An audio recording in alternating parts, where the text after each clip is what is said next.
ঝিরিমুখ এলাকায় পাহাড়িদের নিয়ে এই জলকেলি উৎসবে আরাকান আর্মির সদস্যরা অংশ নেয়।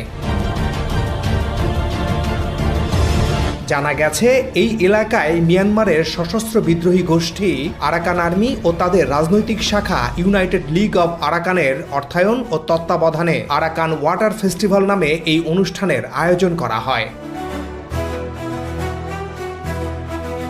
প্রায়ই পাহাড় থেকে অপহরণের শিকার হচ্ছে বাংলাদেশিরা। এদিকে বুধবার স্বরাষ্ট্র উপদেষ্টা জানিয়েছেন, সীমান্ত বাণিজ্যে এখন মিয়ানমার সরকারের পাশাপাশি আরাকান আর্মিকেও শুল্ক দিতে হচ্ছে। অন্যদিকে বাংলাদেশে থাকা ১৩ লাখের বেশি রোহিঙ্গা প্রত্যাবাসনে আরাকান আর্মির সাফ জবাব, তাদের সাথে আলোচনা ও সম্মতি ছাড়া রোহিঙ্গাদের ফিরিয়ে নেওয়া হবে না।